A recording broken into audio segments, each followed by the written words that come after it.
Salut à tous, c'est Curti. On se retrouve du coup pour une vidéo cette fois-ci de la suite des decks de la série Doctor Who, donc Magic the Gathering.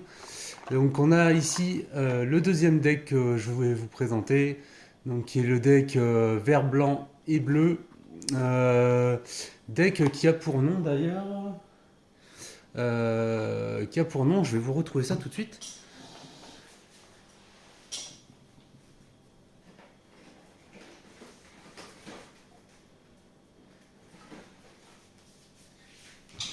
Qui a pour nom Retour vers le passé. Voilà, le deck donc Commander Retour vers le passé.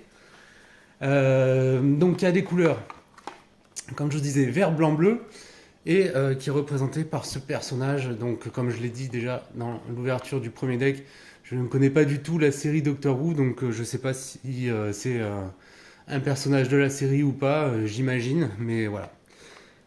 Donc, on va ouvrir ça. Donc, je vous ai passé l'ouverture du bundle from scratch, on va dire. Bon, pour tout vous dire, j'ai craqué, j'ai ouvert tous les échantillons des boosters collector qui sont fournis avec. Voilà un petit peu ce que j'ai eu si vous voulez avoir un aperçu. Donc, j'ai eu celui-ci, le premier Doctor en version spéciale.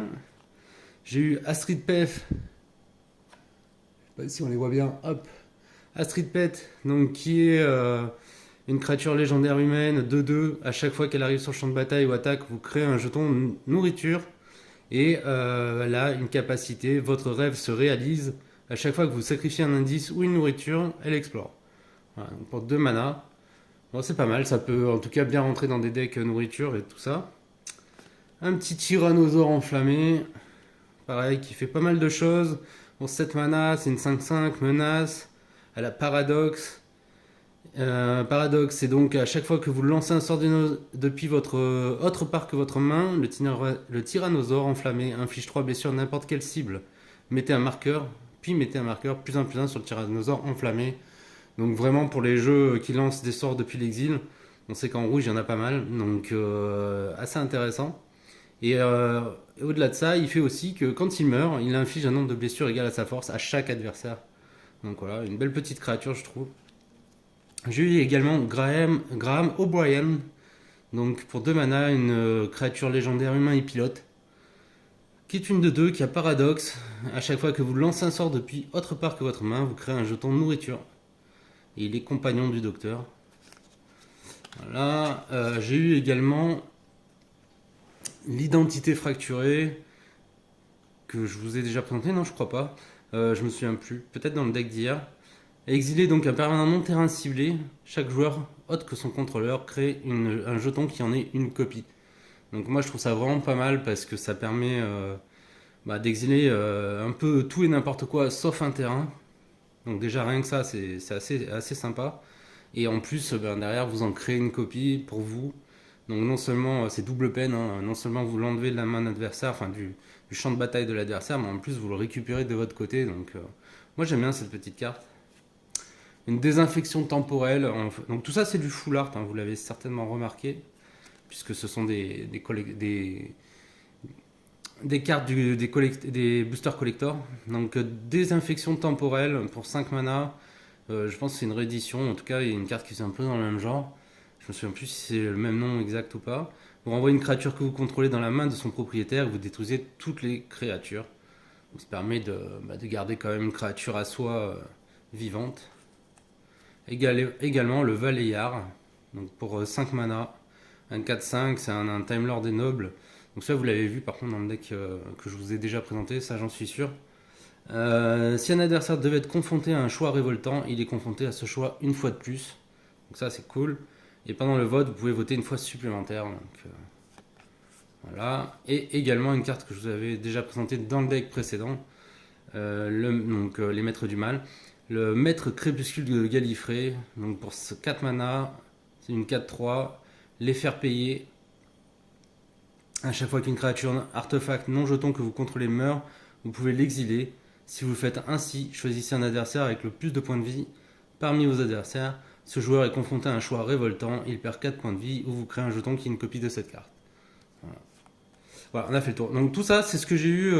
Donc bah il y avait 4 decks Commander. Donc il y a à chaque fois un petit échantillon de collector booster à l'intérieur. Donc et dans cet échantillon, il y a 2 cartes de la partie donc qui appartiennent au collector booster. Et donc là, bah, ça m'en fait 8. Voilà. Donc ce sont les 8 que j'ai eu. Comme ça, on revient plus dessus. Donc, pour reparler de ce deck, on va l'ouvrir tout de suite. Donc, je suis pas allé plus loin par contre, hein, je vous ai pas menti. C'est encore scellé, j'ai pas regardé du tout les cartes. Le contenu, vous le connaissez, c'était toujours le même. Il y a le petit dé au fond, planaire. On a le compteur de points de vie, des petites cartes comme ça représentant les personnages. Donc ça va dans la boîte. Voilà la boîte stylée. C'est dommage qu'ils aient pas réécrit le nom du deck sur la boîte. Ça c'est un petit manque je trouve. Dans la petite pochette noire, comme je vous avais montré sur le premier deck, on retrouve les différents plans. Donc ça c'est pour ajouter, j'ai un peu regardé depuis, c'est pour ajouter donc une autre manière de jouer quand vous jouez en Commander. Vous pouvez dire que vous êtes sur un plan précis. Et apparemment avec le dé vous pouvez transposer de plans. Donc voilà, une manière très particulière de jouer Commander et que j'ai pas joué encore jusque là, donc je peux pas vous en parler plus que ça. On va ouvrir ce deck. Donc vert blanc bleu, hop, et on va tout de suite aller voir quel est le commandant. Enfin, on sait déjà quel est le commandant, hein.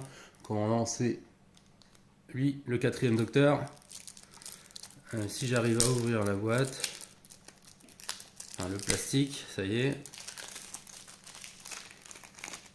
Hop. Alors, comme d'habitude, hein, j'ai envie de vous dire, on va enlever tout ce qui est supplémentaire, une partie de règles, des tokens. Donc, il y a pas mal de tokens différents.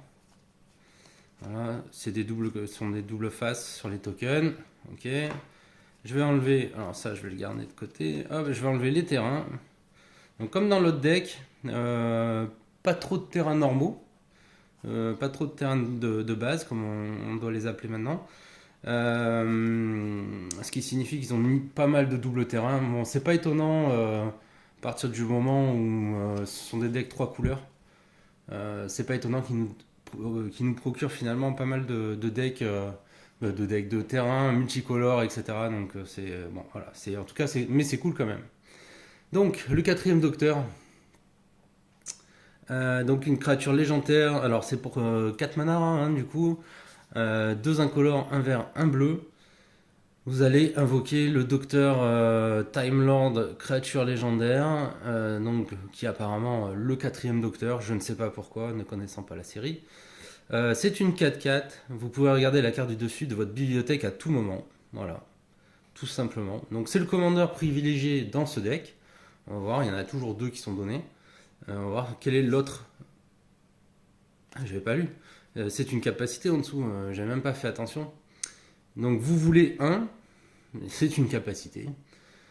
Une fois par tour, vous pouvez jouer un terrain historique ou lancer un sort historique depuis le dessus de vos bibliothèques. Quand vous faites ainsi, créez un jeton de nourriture. Donc on voit que ce deck est tout de suite orienté en tout cas jeton de nourriture.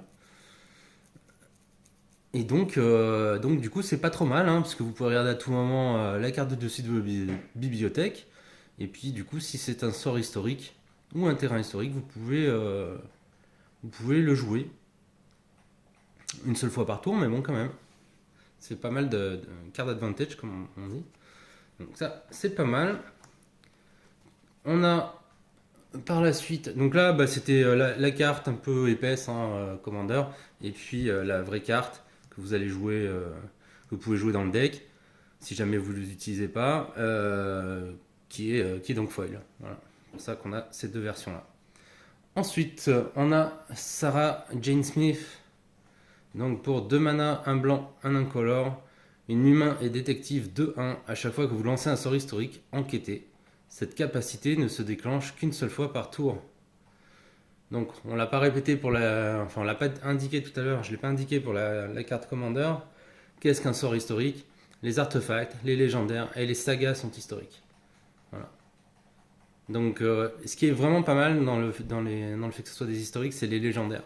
On sait que en commandeur, on joue quand même pas mal de cartes légendaires, donc c'est assez intéressant comme mécanique. Et donc, elle peut être le compagnon du docteur. Vous pouvez avoir les deux commandants si l'autre est le docteur.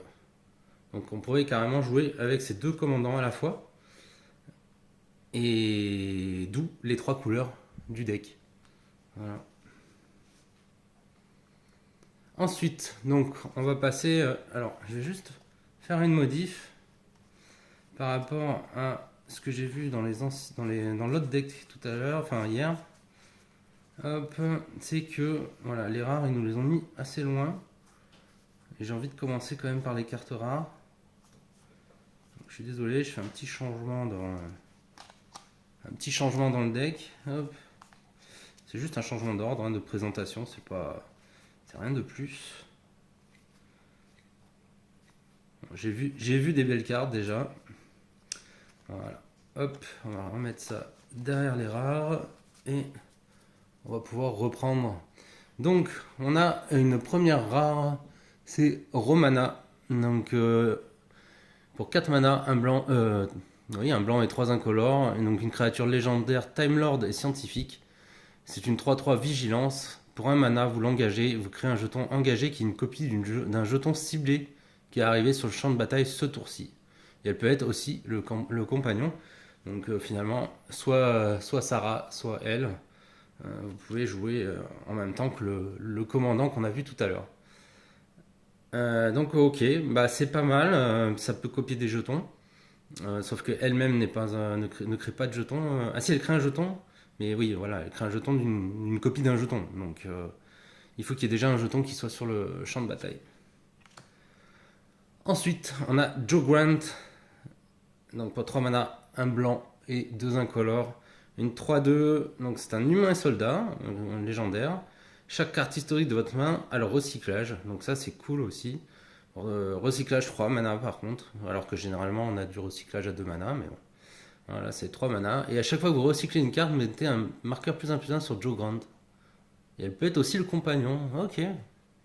Intéressant, ça nous donne vraiment pas mal de possibilités dans ce deck. Là, on a quoi? On a Tegan Jovanka. Donc pour 3 mana, une 2/2 humain légendaire.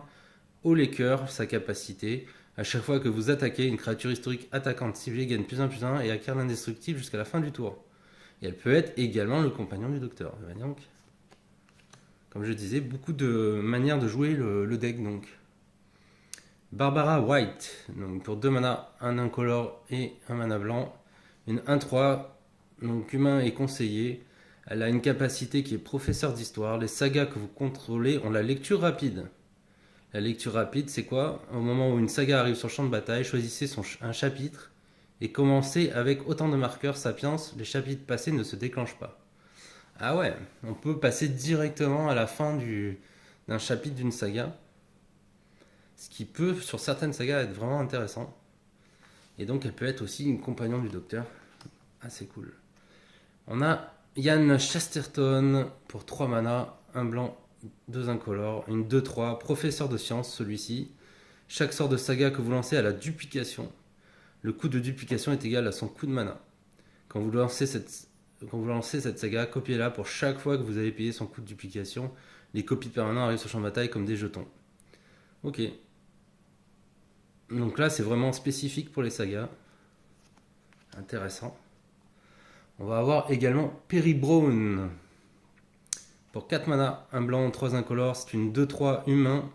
Le premier sort historique que vous lancez à chaque tour à la convocation. Et aussi, ça peut être un compagnon du docteur. Donc là, en fait, on voit toutes les façons dont on pourrait jouer finalement ce deck. Et également, on voit qu'il y a beaucoup de créatures légendaires qui ont été mises à l'intérieur du deck, ce qui va bien matcher pour la partie historique. Alors, on arrive avec Cas de conscience pour 6 mana, 2 blancs et 4 incolores. C'est un rituel, vous allez choisir l'un, détruisez tous les jetons, détruisez tous les permanents non jetons, non terrain. Donc, un bon petit braf. On a une saga, les cavernes d'Androsani. Donc pour 4 mana. Donc au premier tour, vous allez cibler jusqu'à 2 créatures engagées et mettre 2 marqueurs étourdissement sur elles. Ok, donc ça c'est cool. Pour chaque permanent non saga, choisissez un marqueur sur lui. Vous pouvez mettre un marqueur supplémentaire de cette sorte sur ce permanent, pardon. Ok, donc ça vous faites ça au tour 2 ou au tour 3. Donc en fait, vous allez pouvoir re-étourdir encore les créatures. Et ensuite, donc sa dernière phase, cherchez dans votre bibliothèque une carte de docteur, révélez-la, mettez-la dans votre main et mélangez. Donc c'est un tutor de docteur, intéressant comme principe. On a une autre saga, les jeux de la guerre pour 4 mana, 2 incolores et 2 blancs. Au premier tour, vous allez faire que chaque joueur crée 3 jetons de créatures 1 blanche guerrier. Les jetons sont incités tant que les jeux de guerre restent sur le champ de bataille. Ok. Au tour 2, au tour 3, mettez un marqueur +1/+1 sur chaque créature guerrier. Donc ça c'est pas mal, ça rentre dans les tribaux guerriers. Et enfin au quatrième tour, vous pouvez exiler une créature non jeton que vous contrôlez. Quand vous faites ainsi, exilez tous les guerriers. Ok, pas bien saisi l'intérêt. Ok, bon. On a également une saga Jugement d'un Time Lord pour 3 mana, 1 incolore et 2 blancs. Au premier tour, vous pouvez exiler une créature non jeton ciblée qu'un adversaire contrôle jusqu'à ce que il quitte le champ de bataille. Au tour 2, au tour 3, donc 3 tours, 3 tours d'affilée, vous allez pouvoir exiler une créature non jeton ciblée qu'un adversaire contrôle. Donc c'est quand même balèze, surtout pour 3 mana. Enfin, je trouve ça même assez fort. Et au tour 4, en commençant par vous, chaque joueur vote pour innocent ou coupable. Si coupable gagne plus de votes, le propriétaire de chaque carte exilée par jugement met cette carte au-dessous de sa bibliothèque. D'accord. Donc ok, donc c'est exilé dans un premier temps, et puis à la fin on va voter pour si finalement c'est réellement exilé ou si ça peut quand même retourner dans la bibliothèque du joueur, sachant que en vrai, de la mettre quand même en dessous de la bibliothèque, ça reste super intéressant. Donc moi je trouve ça une très bonne saga. La nuit du docteur pour 6 mana, 2 blancs et 4 incolores, vous allez pouvoir détruire toutes les créatures. Bon, un classique. Et au tour 2, vous allez renvoyer sur le champ de bataille une carte de créature légendaire depuis votre cimetière. Mettez sur elle sur votre champ un marqueur initiative, vigilance ou lien de vie. Vraiment sympa. Bon, ça coûte un peu cher pour ce que ça fait, mais c'est vraiment sympa. Traverser l'éternité pour 4 mana, 2 bleus et 2 incolores. On a un rituel qui permet de piocher un nombre de cartes égal à la valeur de mana la plus élevée parmi les permanents historiques que vous contrôlez. Ok. Bon, ça coûte 4, donc à voir. Ça pourrait être intéressant des fois, mais bon. À bien jauger, quoi. On a un petit robot, là, on dirait. Ouais, un robot et chien, donc assez marrant. K9 Mark 1. Pour un seul mana, c'est une 1-1, créature artefact légendaire robot et chien. Elle a négatif et affirmatif, donc quand il vous dit négatif, le robot chien est dégagé, les autres créatures légendaires que vous contrôlez ont la parade 1. Et affirmatif, vous payez 2 mana, vous l'engagez et une créature légendaire ciblée ne peut pas être bloquée ce tour-ci. Il peut être compagnon, assez marrant.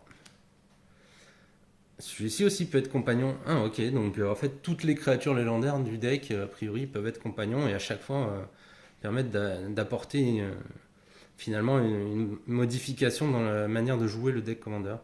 Adric, génie en mathématiques pour 2 mana, un bleu et un incolore. On a une créature légendaire humain et artificier, c'est une 1-1. Pour 3 mana, copier une capacité activée ou déclenchée, ciblée que vous contrôlez. Vous pouvez choisir de nouvelles cibles pour cette copie. Ok, intéressant.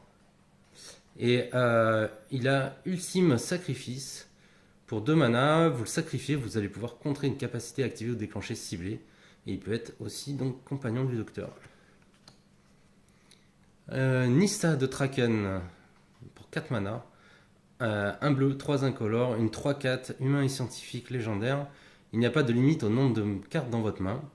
Elle a amplificateur psionique qui fait qu'à chaque fois que Nissa attaque, vous allez sacrifier X artefacts. Et quand vous sacrifiez au moins un artefact de cette manière, vous engagez jusqu'à X créatures ciblées et piochez X cartes. Elle peut être aussi compagnon. Ok, bon. Inverser la polarité du flux de neutrons. 3 mana, 2 mana bleus, 1 incolore. On a un éphémère qui vous permet soit de contrer tous les autres sorts, ça, c'est marrant, échanger la force et l'endurance de chaque créature jusqu'à la fin du tour, ok, ça aussi, ça peut être marrant. Les créatures ciblées ne peuvent pas être bloquées ce tour-ci. Ok. Pour 3 mana, c'est pas si dégueu. Hein. Le journal de 500 ans. Ok. C'est un artefact légendaire indice pour 4 mana, un bleu, 3 incolores. Donc quand il arrive sur le champ de bataille, il arrive engagé. Vous pouvez l'engager et ajouter un mana bleu. Donc quand vous l'engagez, vous ajoutez un mana bleu pour chaque indice que vous contrôlez. Et pour 2 mana incolores, vous le sacrifiez. Vous pouvez piocher une carte. Ok, ouais, c'est marrant. On a ici une saga bleue, une enfant venue d'ailleurs pour 3 mana, 2 bleus, 1 incolore. Donc elle se joue en 3 tours. Pour le premier tour, vous allez. Elle se joue en 3 marqueurs. Quand je dis 3 tours, hein, vous m'avez compris, c'est un abus de langage. Elle a 3 marqueurs sapiens sur elle, hein, possible. Donc le premier marqueur sapiens, c'est révéler les cartes du dessus de votre bibliothèque jusqu'à ce que vous révéliez une carte de docteur, une carte avec le compagnon du docteur ou une carte de véhicule. Vous pouvez mettre cette carte dans votre main et mettre le reste au-dessous de votre bibliothèque dans un ordre aléatoire. Donc pendant 3 tours, pendant 3 marqueurs en tout cas, vous allez pouvoir finalement aller faire un peu de tutor sur des cartes docteur ou compagnon. Donc vous allez vite aller chercher vos cartes légendaires. C'est pas mal comme saga, surtout si vous l'avez rapidement dans la partie. Lila, la guerrière de Savatim. Donc là, on va rentrer sur la partie des cartes vertes. On a Lila, la guerrière Savatim. Donc pour 4 mana, une forêt et 3 incolores. On a une 3-3 humain et guerrier légendaire. À chaque fois qu'un adversaire pioche une carte, excepté la première qu'il pioche pendant chacune de ses étapes de pioche, mettez un marqueur +1/+1 sur Lila. Elle peut être compagnon également du docteur. Bon, il faut qu'il pioche. C'est bizarre quand même. Le texte est quand même bizarre parce que c'est marqué à chaque fois qu'un adversaire pioche une carte, excepté la première qu'il pioche pendant chacune de ses étapes de pioche.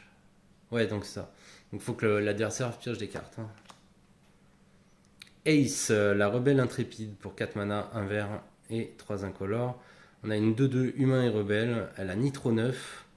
À chaque fois qu'Ace, rebelle intrépide, vous attaque, vous pouvez sacrifier un artefact. Quand vous faites ainsi, mettez un marqueur +1/+1 sur Ace, rebelle intrépide. Puis elle se bat contre jusqu'à une créature ciblée que le joueur défenseur contrôle. Et elle peut être le compagnon du docteur. Alors c'est dommage parce qu'elle démarre à 2-2. Pour 4, c'est pas top. Après, c'est cool qu'elle puisse se booster et qu'elle ait cette capacité à chaque fois qu'elle attaque, quoi. Mais elle est un peu chère au départ. Suzanne Foreman, donc une créature légendaire Time Lord pour 2 mana. Une 1-1, si vous devriez vous transplanter à la place, regardez les 2 cartes du dessus de votre deck planaire, mettez l'une d'elles au-dessous de votre deck planaire et l'autre au-dessus, puis transplanez-vous. Et vous pouvez ajouter un mana vert en l'engageant. Elle peut être compagnon comme toutes les autres. Ok, donc là, typiquement, ça utilise vraiment les capacités de plan. Voilà, si jamais vous ne jouez pas commandeur avec les plans, elle ne sert pas à grand chose. Les 5 docteurs, rituel pour 6 mana. Il a kick 5, donc vous pouvez payer 5 mana supplémentaires. Donc ça voudrait dire 11 mana quand même. Vous allez pouvoir chercher dans votre bibliothèque et ou votre cimetière jusqu'à 5 cartes de docteur, révéler, les mettre dans votre main. Si vous cherchez dans votre bibliothèque de cette manière, mélangez. Si ce sort a été kické, mettez les cartes sur le champ de bataille à la place de votre main. Ok, bon, en même temps, c'est quand même très fort. Après, je connais pas les 5 docteurs, donc à voir. À voir. C'est intéressant à faire, en tout cas, la mécanique est sympa. Ensuite, on va avoir Jamie McCrimmon, donc une créature humaine et guerrier pour 3 mana. C'est une 2-2, elle a piétinement. Et à chaque fois que vous lancez un sort historique, elle gagne plus X jusqu'à la fin du tour, X étant la valeur de mana de ce sort. Et elle peut être compagnon. Donc ça, c'est pas trop mal. Le coût mana est pas trop élevé. Elle va se booster de manière régulière.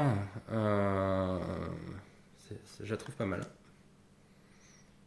Le démon des mers, une saga verte donc pour 3 mana.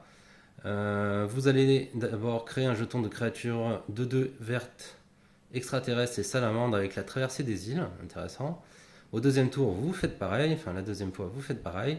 Et au troisième marqueur sapiens, jusqu'à la fin du tour, à chaque fois qu'une salamandre inflige des blessures de combat à un joueur, elle inflige autant de blessures à une créature ciblée que ce joueur contrôle. Ok, bon, intéressant. Une autre saga, la ville de la mort pour 3 mana. On va créer un jeton trésor, puis pendant 6 tours, enfin jusqu'à 6 marqueurs sapiens, celle-ci, hein. Première fois que je vois ça. Pour le deuxième, le troisième, le quatrième, le cinquième et le sixième marqueur sapiens, vous allez créer un jeton qui est une copie d'un jeton non saga ciblé que vous contrôlez. Ah ouais, ça va faire quand même masse copie de jetons. En gros, vous allez pouvoir copier déjà au moins en tout cas le jeton trésor. Et après, si jamais vous avez d'autres jetons qui ont été créés, vous allez pouvoir créer plein de jetons de ce type-là. Donc, ouais, c'est assez intéressant comme saga. Gallifrey survie. Donc pour 6 mana, 4 incolores, un blanc et un bleu. C'est un enchantement légendaire. Quand il arrive sur le champ de bataille, renvoyez toutes les cartes de docteur depuis votre cimetière dans votre main.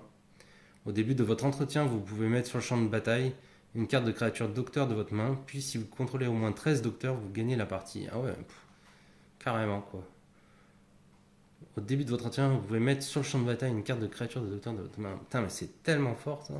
Alors bon, les cartes de docteur, ah oui, lui, les docteurs, bon, c'est le premier docteur, le deuxième, ah, on y arrive, les docteurs arrivent. Ok, parce que jusqu'à présent, on n'avait pas trop vu de docteur à part le commandant de départ, et voilà. Donc, ça a l'air d'être un très bon enchantement, donc à voir, après il vaut cher. Alors, on a Alistair le brigadier, donc pour 4 mana, un vert, un blanc, un bleu et un incolore. C'est une créature légendaire humain et soldat qui est une 3/3. Et à chaque fois que vous lancez un sort historique, créez un jeton de créature 1, blanche et soldat. Ok. Et à chaque fois qu'il attaque, vous pouvez payer 8 mana, incolore. Si vous faites ainsi, les créatures que vous contrôlez gagnent plus X plus X jusqu'à la fin du tour, X étant le nombre de permanents historiques que vous contrôlez. Ok, bon, à voir. Alors, on arrive avec les docteurs. Donc, qu'est-ce qu'ils font ces fameux docteurs? Pour 3 mana, un blanc, un bleu, un incolore, vous avez un docteur, donc une 2/2 légendaire. Quand il arrive sur le champ de bataille, cherchez dans votre bibliothèque et ou votre cimetière une carte appelée Tardis. Révélez-la, mettez-la dans votre main. Si vous cherchez dans votre bibliothèque de cette manière mélangée, et à chaque fois que vous lancez un sort avec la cascade, mettez un marqueur plus un sur une cible, artefact ou créature. Ok. Le deuxième docteur, lui, il va nous permettre de ne pas avoir de limite dans la carte de cartes dans les mains. Dans la main des joueurs, hein, en plus. Hein, alors attention, c'est pour tout le monde. Il a une capacité qui est très aimable à vous. Au début de votre étape de fin, chaque joueur peut piocher une carte. Chaque adversaire qui fait ainsi ne peut pas vous attaquer ou attaquer des permanents que vous contrôlez pendant son prochain tour. Ah, marrant ça. Le troisième docteur, il a piétinement, c'est une 2/2. Il gagne plus 1 pour chaque jeton non créature que vous contrôlez. Ok. Et quand il arrive sur le champ de bataille, vous allez créer selon votre choix un jeton indice, nourriture ou trésor. Ouais, c'est assez marrant. Bon, c'est 4 mana, mais c'est assez marrant. On a ici le cinquième docteur pour 4 mana, un blanc, un bleu, 2 incolores. Donc c'est une 2/2, elle a la capacité coexistence pacifique. Au début de votre étape de fin, mettez un marqueur plus 1 sur chaque créature que vous contrôlez qui n'a pas attaqué ou qui n'est pas arrivé sur le champ de bataille ce tour-ci, dégagez ces créatures. Ah, par contre, la fin, dégager les créatures, ça c'est cool. Qui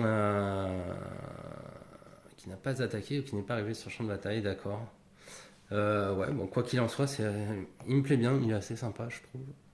On a le sixième docteur, donc tac tac tac, c'est une 3/3 pour 6 mana, donc c'est assez cher payé.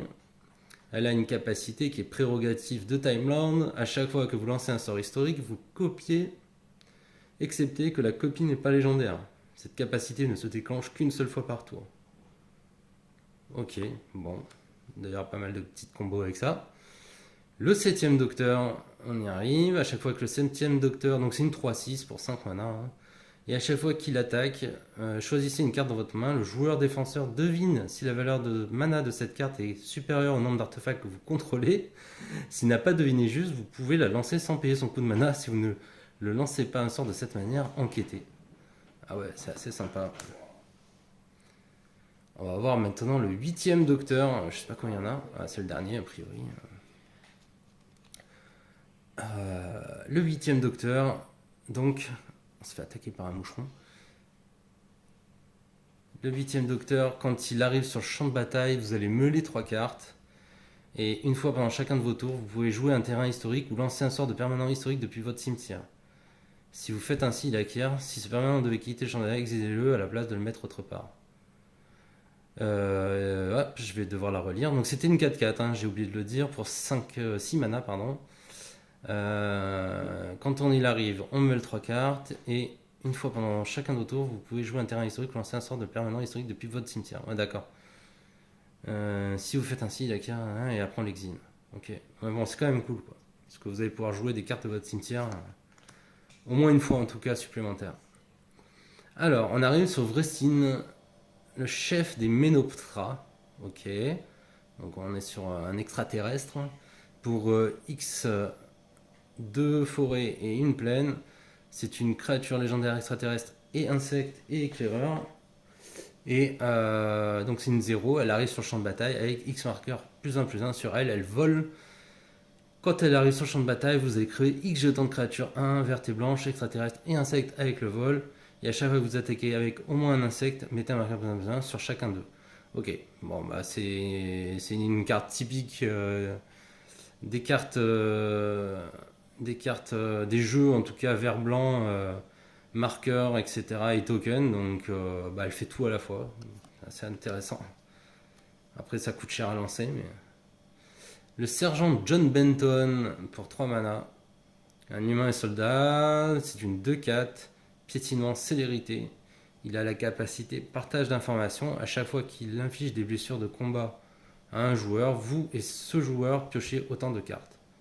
Ok, bon, c'est dommage parce que ça fait piocher également l'adversaire, mais sinon, c'est quand même pas mal. Pas très cher, en tout cas, pour la carte ne coûte pas très cher à être lancée. La malédiction de Fenric.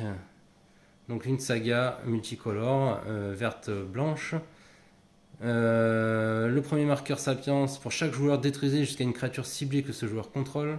Pour chaque créature détruite de cette manière, son contrôleur crée un jeton de créature 3/3 verte mutant avec le contact mortel. Ok. Ensuite, le deuxième, une créature non jeton devient ciblée, devient une créature légendaire 6/6 appelée Fenric et perd toutes ses capacités. Et enfin, un mutant ciblé se bat contre une autre créature ciblée appelée Fenric. D'accord.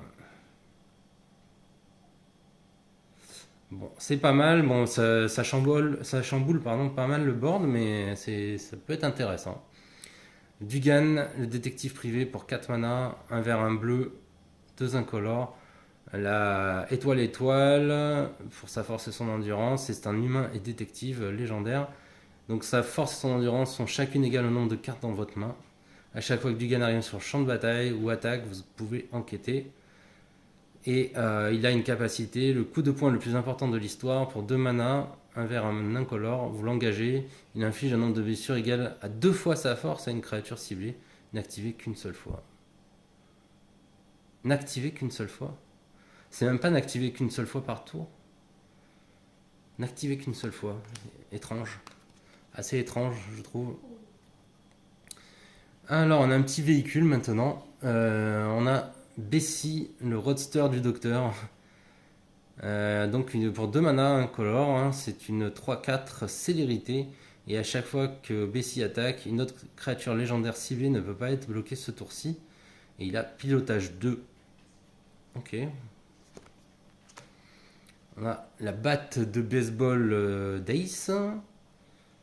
Donc pour 2 mana, un artefact légendaire équipement, la créature équipée gagne +3/+0 tant que la créature équipée attaque, elle a l'initiative et doit être bloquée par un Dalek si possible. Là, équipement de créature légendaire 1 et sinon c'est équipement 3. Ok. Un terrain légendaire qu'on a déjà vu, il me semble, hein, oui, on l'a déjà vu dans l'autre deck. Donc je pense qu'ils l'ont mis un peu dans tous les decks. Donc quand il arrive sur le champ de bataille, déjà vous pouvez, enfin vous surveillez. Ensuite il ajoute un mana incolore. Sinon il ajoute un mana de la couleur de votre choix. Ne dépenser que pour lancer un sort de Time Lord ou d'extraterrestre, ou pour activer une capacité de Time Lord ou d'extraterrestre.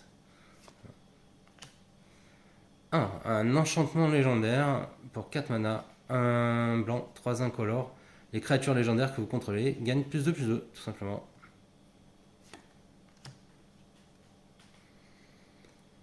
On a une intervention héroïque, donc une réédition, une carte très connue pour 2 mana, un vert, un blanc, ça n'a pas changé. Les permanents que vous contrôlez acquièrent la défense talismanique et l'indestructible jusqu'à la fin du tour. Donc, carte assez connue. La désinfection temporelle, elle est là. Donc, je vous l'ai présentée en format que vous voyez encore, je vais y arriver là derrière, dans le format collector hein, qui était en full art. Voilà, cette fois-ci, elle est en version normale. Le podium des héros, pour 5 mana, on a un artefact légendaire. Chaque créature légendaire que vous contrôlez gagne +1/+1 pour chaque autre créature légendaire que vous contrôlez. Ok, très intéressant.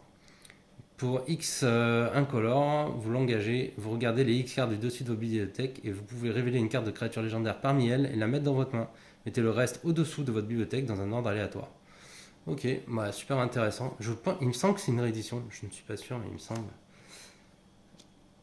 Le clocher de Transalore, un terrain légendaire bleu, donc qui vous permet d'ajouter un mana bleu. Et quand vous le faites, vous mettez un marqueur temps sur le clocher. Pour 2 mana, un bleu, un incolore, vous pouvez retirer 12 marqueurs temps du clocher et l'exiler. Vous mélangez votre cimetière et votre main dans votre bibliothèque. Puis vous piochez cette carte, n'activez que si vous contrôlez un Time Lord. Ok, c'est un peu comme l'horloge. Ok. Il était 2 fois, donc pour 6 mana, 2 bleus, 4 incolores. Donc on a une carte aventure, tiens, intéressant. C'est 2 fois des rituels. Son premier rituel, donc ici, c'est pour 3 mana. Vous allez pouvoir chercher dans votre bibliothèque une carte de docteur, la révéler, mettez-la dans votre main et mélanger. Donc ça, c'est son aventure. Ensuite, vous pouvez jouer cette carte donc pour 6 mana, ne lancer ce sort que si vous contrôlez au moins 2 docteurs, jouer un tour supplémentaire après celui-ci, exilé, il était 2 fois. Ok, très intéressant comme carte. Dans le deck, hein, bien sûr. Bannir dans un autre univers pour 5 mana. Un mana blanc, 4 incolores. Affinité pour les permanents historiques. Ce sort coûte 1 de moins à lancer pour chaque permanent artefact légendaire et ou saga que vous contrôlez. Quand bannir dans un autre univers arrive sur le champ de bataille, exilez un permanent non ciblé qu'un adversaire contrôle jusqu'à ce que bannir dans un autre univers quitte le champ de bataille. Donc ça c'est assez classique, un enchant qui permet de contrôler et d'exiler une carte de l'adversaire. Le régénération de Time Lord pour un mana bleu, c'est un éphémère jusqu'à la fin du tour, un Time Lord ciblé que vous contrôlez acquiert. Quand cette créature meurt, révélez les cartes du dessus de votre bibliothèque jusqu'à ce que vous révéliez une carte de créature Time Lord. Mettez cette carte sur le champ de bataille et le reste au-dessous de votre bibliothèque dans un ordre aléatoire. Donc c'est pareil, ça va vous permettre d'aller chercher des Time Lords cette fois-ci. Ah, on a une carte qui a fait parler d'elle avant la sortie, qui sont les dinosaures anachroniques pour 7 mana, 2 verts, 5 incolores. On a une créature dinosaure 7/7. Et au moment donc, où un permanent historique arrive sur le champ de bataille sous votre contrôle, il devient une créature 7/7 dinosaure en plus de ses autres types. Donc là, bah, vous pouvez imaginer que même un Topter ou n'importe quoi, qui soit un artefact, du coup, je pense que c'est plus intéressant sur les artefacts que sur les sagas. Ça peut être intéressant sur les cartes légendaires également. Mais en gros, bah, n'importe quelle carte que vous allez jouer, donc au moment où il arrive sur le champ de bataille, finalement, bah, ça devient 7/7 dinosaure. Donc c'est assez puissant. Et donc cette carte a fait pas mal parler d'elle avant la sortie. Le tournevis sonique pour 3 mana. C'est un artefact, vous allez pouvoir ajouter un mana de la couleur de votre choix, vous pouvez dégager un artefact ciblé, vous pouvez faire un regard 1, vous pouvez également faire qu'une créature ciblée ne peut pas être bloquée ce tour-ci. Donc avec des coûts de mana à chaque fois différents. C'est une carte, je crois, qu'on retrouve aussi dans d'autres. Ah, on a la fameuse Tardis, voilà. Donc c'est un artefact véhicule pour 2 mana incolore. C'est une 2/4, elle vole. Et à chaque fois qu'elle attaque, si vous contrôlez un Time Lord, le prochain sort que vous lancez, ce tour-ci à la cascade et vous pouvez transplaner. Elle a également pilotage 2. On a à nouveau une réédition, Retour au pays, une carte très connue. Pour un mana blanc, c'est un éphémère, vous exilez une créature ciblée, son contrôleur gagne un nombre de points de vie égal à sa force. Ah ben, on a aussi le chemin vers l'exil, décidément, un mana blanc, un éphémère, vous exilez une créature ciblée, son contrôleur peut aller chercher dans sa bibliothèque une carte de terrain de base, la mettre sur le champ de bataille engagé et mélanger. Voilà. Aussi celle-ci, rendre à la poussière pour 4 mana, un éphémère, vous allez exiler une cible, artefact ou enchantement. Et si vous l'avez lancé pendant votre phase principale, vous pouvez en exiler 2, enfin une deuxième. Donc pareil, c'est très connu. Explorer également, vous pouvez jouer un terrain supplémentaire ce tour-ci et piocher une carte. 3 visites, donc pour 2 mana, un vert, un incolore, c'est un rituel qui vous permet de chercher dans votre bibliothèque une carte de forêt, la mettre sur le champ de bataille et mélanger. Attention, c'est intéressant parce qu'elle n'arrive pas engagée. Le cachet d'ésotérisme, je vais le passer. L'anneau solaire également. Le talisman d'unité également. La lame du héros. La créature équipée donc gagne +3/+2. À chaque fois qu'une créature légendaire arrive sur le champ de bataille, sous votre contrôle, vous pouvez lui attacher la lame du héros. Sinon, c'est équipement 4. Le talisman du progrès. Il n'y a pas la l'urne de pensée qui vous enlève la limite de cartes dans votre main. La pierre de l'esprit. Voilà, on rentre dans des cartes assez classiques et rééditées. C'est pour ça que je passe pas beaucoup de temps dessus. Ici, on a une île prospère. Vous pouvez choisir une autre couleur que le bleu quand elle arrive sur le champ de bataille. Et bon, elle arrive engagée, mais elle pourra vous produire n'importe quel. Enfin, le mana de la couleur que vous avez choisi, en plus d'un. Enfin, ou alors un mana bleu. La ville portuaire. Donc, si vous révélez une plaine ou une île de votre main, elle n'arrive pas engagée. Le verger exotique.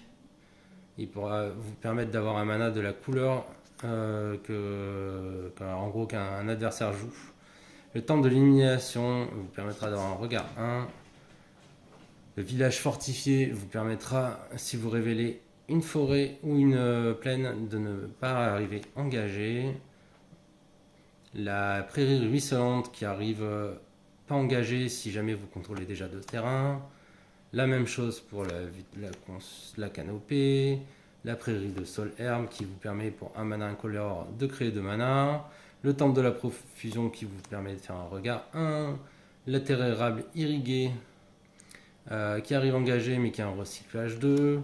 Le temple du mystère qui arrive engagé mais qui vous permet d'avoir un regard 1.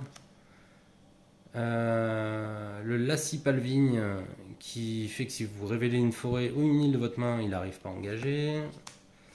Le bosquet épars, donc intéressant parce qu'il a les deux, il a les forêts et plaines.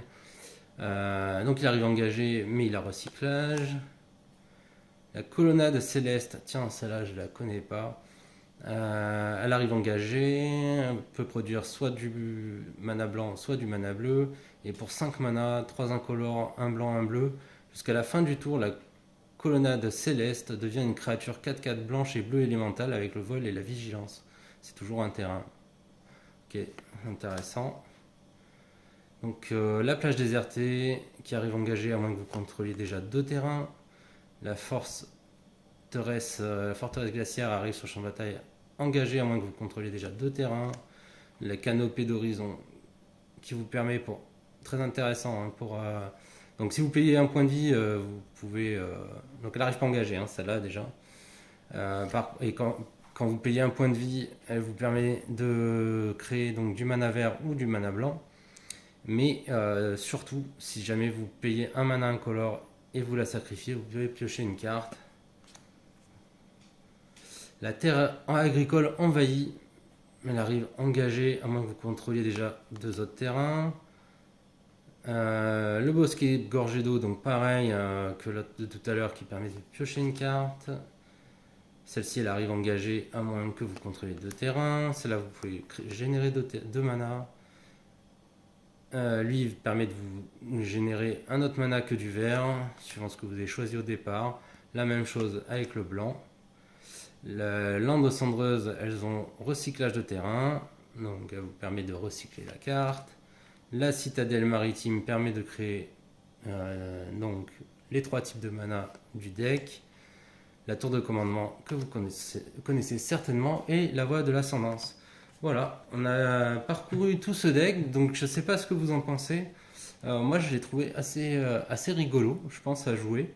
Par rapport à l'autre deck, donc je sais pas. Je pense que celui-ci me paraît un peu plus marrant à jouer.